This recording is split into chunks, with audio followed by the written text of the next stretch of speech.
Boa noite. O meu nome é Luís Vilar e vou fazer a análise do jogo Futebol Clube do Porto 2, Benfica 1. O jogo de extrema importância, em que o Benfica precisava só de empatar para dar um passo decisivo rumo ao título e o Porto precisava obrigatoriamente de ganhar o jogo no Estádio do Dragão da penúltima jornada do campeonato. Como tal, o Benfica apresentou-se num 4-3-3, com uma linha defensiva com Almeida e Maxi nas alas, um triângulo com Matites, Enzo e Gaetan no meio campo, Olá John e Sálvio na ala esquerda e direita respectivamente, e Lima na frente num lugar que por tradição pertence a Cardoso. O Porto, com a sua equipa habitual, com Danilo e Alexandre nas alas e Mangalá e Otamendi centrais, um triângulo no meio campo composto por Fernando, com um médio defensivo, e Moutinho e Luxo dando mobilidade à equipa, James e Varela nas alas e, como de costume, Jackson na frente. Ambas as equipas jogaram em 4-3-3. No que concerne ao encaixe de sistemas, podemos dizer que na frente do Porto jogou-se num 2 contra 1 entre Luizão e Garay contra Jackson, e na frente do Benfica Lima jogou diretamente contra Otamendi e Mangalá. No meio campo, um grande equilíbrio entre os três médios centros do Benfica e os três médios centros do Porto, isto é, Matites, Gaetan e Enzo, contra Fernando, João Moutinho e Luxo. Nas alas, situações de 1 contra 1, em que o Porto e o Benfica se mantiveram muito equilibrados, isto é, não houve vantagem de nenhuma equipa. Na primeira fase de construção do Porto, observámos uma situação bastante interessante. O Benfica defendia numa linha média-baixa, isto é, à entrada à saída do meio campo do Porto, em que o Otamendi e Mangalá abriam bem, e João Moutinho fazia um movimento de dentro para uma zona posterior, uma zona anterior do campo, procurando arrastar Matites. E com estes arrastamentos Matites procurava ampliar a distância entre linhas do Benfica para procurar uma saída direta para James entre linhas. Porém, o Benfica tinha a lição bem estudada e sempre que João Moutinho vinha para estas zonas era ao lado John que fechava ligeiramente João Moutinho e Danilo, formando-se aqui um 2 contra 1, em que o Porto tinha vantagem na posse, mas nunca chegou a jogar realmente entre linhas. Isto é, o Porto teve sempre muito tempo de posse de bola, com elevados jogadores no meio campo, com muita superioridade perto das zonas da bola, mas parece-me que era uma posse de bola consentida pelos jogadores do Benfica, na ótica de nunca abrir o espaço entre linhas para James explorar na combinação direta com Jackson.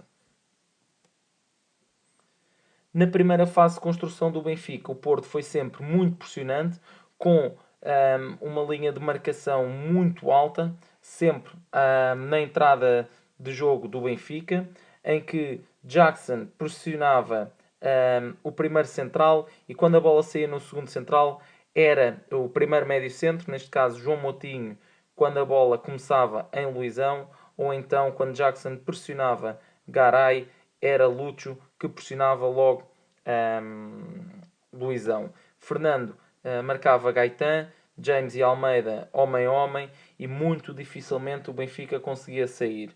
Porém, algumas vezes uma bola mais direta para Sálvio ou para Lima sortiu que o Benfica ainda conseguiu de vez em quando sair, mas muito pouco derivado da elevada pressão do Porto. Na segunda fase de construção do processo ofensivo do Porto, Fernando tinha sempre algum espaço para construir, porque Gaetan e Lima marcavam a zona os dois centrais do Porto e Fernando, e sempre que Fernando tinha a bola, era Enzo que saía pela linha de passe para Lúcio. Enzo marcava esta linha de passe e Matites marcava, dividia a marcação entre James e João Moutinho.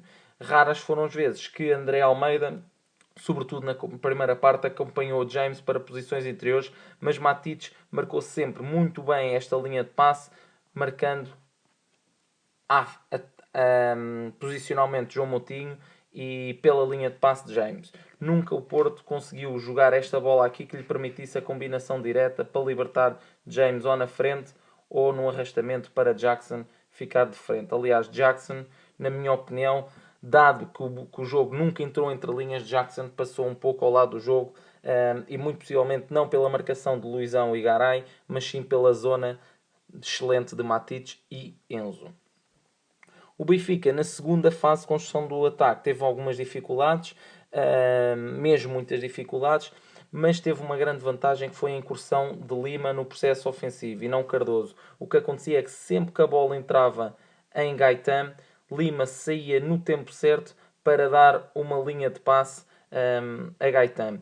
Isto é, a elevada mobilidade de Lima permitiu-lhe que, quando a bola entrasse em Gaetan e Fernando saísse para pressionar Gaetan, Lima muitas vezes saía, sobretudo deste lado, em combinações diretas depois, posteriormente com Salve. Porém, o Benfica nunca arriscou muito, não precisava, o empate chegava-lhe, e o jogo foi assim até muito perto do fim.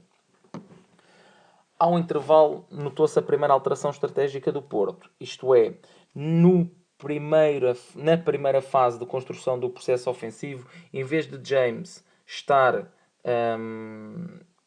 na ala, colado à aula, e Lúcio entre linhas, procurando o espaço entre linhas com João Moutinho e em vez de Lúcio procurar o espaço entre linhas com João Moutinho, Lúcio começava o processo ofensivo sempre encostado na direita, já com James a explorar de início o espaço entre linhas. E depois, com o decorrer do processo ofensivo, era Danilo, James e Lúcio que apresentavam uma elevada mobilidade dos três para tentar conquistar espaço a Enzo Pérez, a Ola John e a Almeida. Coisa que não se veio a verificar porque o Benfica continuou nesta segunda parte e ainda mais na segunda parte, parece-me, a fechar muito bem aquilo que era o espaço entre Matic e Enzo para James explorar. Primeira substituição do Benfica ao minuto 66. Na minha ótica, a opção do Benfica em reforçar o meio-campo, sobretudo o espaço entre linhas, para fechar as incursões de James, deve-se muito ao facto de ambos, Matic e Enzo, já terem um cartão amarelo. Qualquer entrada entre linhas iria impedir uma falta, porque ambos os jogadores poderiam ir para a rua. O que Jorge Jesus faz é tirar Gaetan, subir Enzo para uma linha defensiva de 2 jogadores, e põe Roderick como o primeiro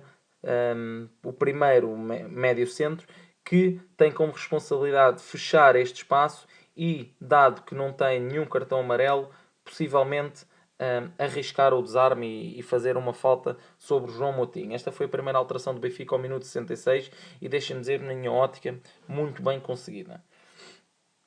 O Porto, por motivo de lesão de Fernando, teve que fazer uma alteração em que este saiu para a entrada Efur, porém esta em nada alterou a estratégia do Porto, isto é, o triângulo ofensivo de Fernando, João Moutinho e Luz passou a ser o mesmo triângulo ofensivo, mas agora com Defur, João Moutinho e Lúcio. Ao minuto 72, o Benfica faz a primeira alteração, possivelmente prevendo uma maior pressão do Porto. Introduziu Cardoso em jogo na tentativa possível de ganhar mais bolas de jogo direto. Realmente veio-se a verificar. Cardoso conseguiu ganhar algumas faltas a Mangalá no duelo direto deste lado. Deste lado, não conseguiu ganhar muitas ao Otamendi, mas impediu que o Otamendi saísse jogando. E com as subidas de Enzo rapidamente nas costas de Cardoso, o Benfica jogou muitas vezes, conseguiu que muitas vezes a segunda bola ficasse jogável nesta área para o Benfica.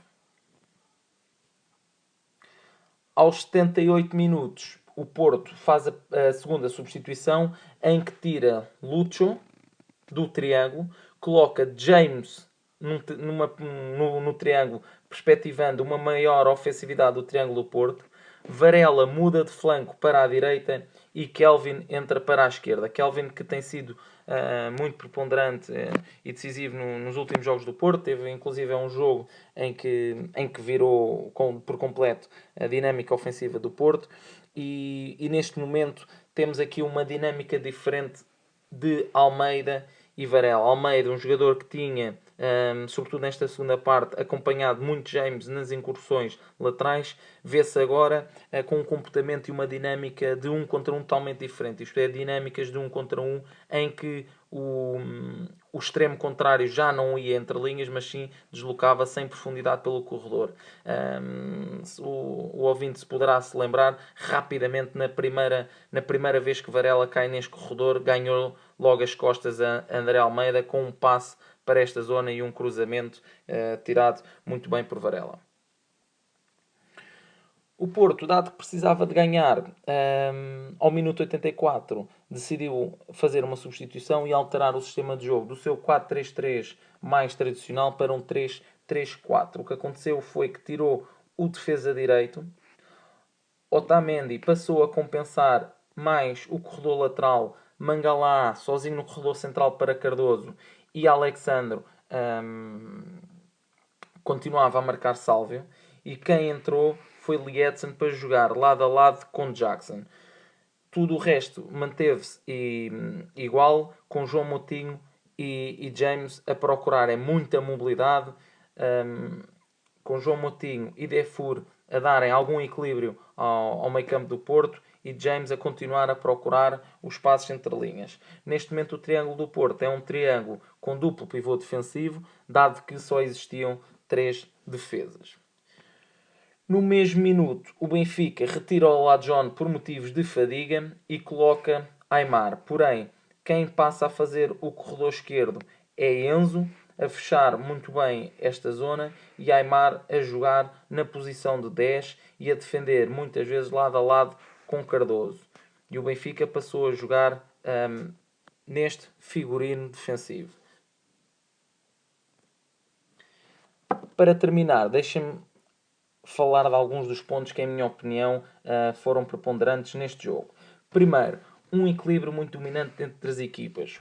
O Porto, com muita posse de bola, derivado à constante movimentação de Luxo e do João Moutinho para as zonas perto dos centrais, para zonas perto de Fernandes, e incursão, muitas vezes de James, para zonas centrais, para zonas entre linhas, a fazer muito um 4 contra 3, um 4 contra 2 na zona central do terreno. Um equilíbrio muito dominante derivado da posse de bola do Porto, mas com muito pouca objetividade. Isto é, muito poucas ocasiões de golo, porque Matic e Enzo nunca abdicaram do seu posicionamento baixo, nunca quiseram pressionar João Moutinho, nunca quiseram pressionar Fernando, nunca quiseram pressionar Luxo e abrir uma entrada entre linhas de James. Desta forma, senti um elevado equilíbrio no jogo, uma grande posse de bola do Porto, mas uma segurança defensiva do Benfica muito grande que permitia ao Benfica adquirir o empate. O segundo ponto-chave do jogo prende-se com a zona pressionante do Porto. O Porto, sabendo que o Benfica saía muito rápido no ataque e no contra-ataque, nunca deixou o Benfica pensar, sobretudo quando o Benfica recuperava a posse de bola e procurava a transição ofensiva.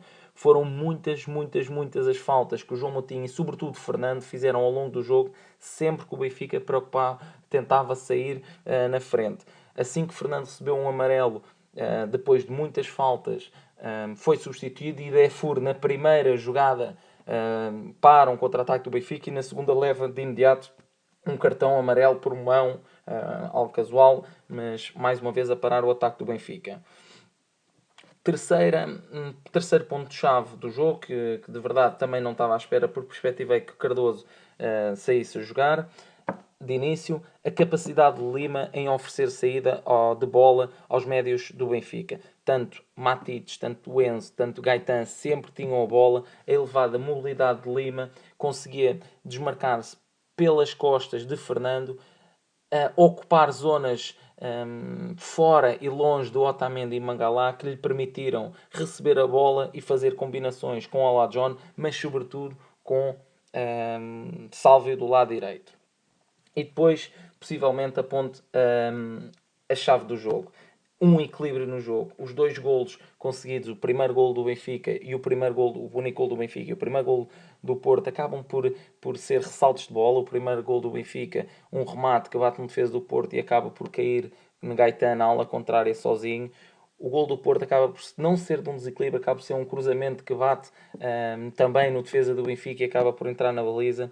E neste jogo todo contei um desequilíbrio que valeu um gol ao Futebol Clube de Porto, que valeu a primeira derrota no campeonato ao Benfica e que possivelmente valeu um campeonato ao Futebol Clube de Porto e o segundo campeonato ao seu treinador. Esta foi a análise ao jogo. Espero que tenham gostado. Não se esqueçam de visitar o site luisvilar.wix.com/Science of Football. Se quiserem deixar uma mensagem no Facebook da Science of Football, podem deixar também, ou então enviar-me um e-mail para luispedrovilar.gmail.com. Obrigado pela vossa atenção e até à próxima.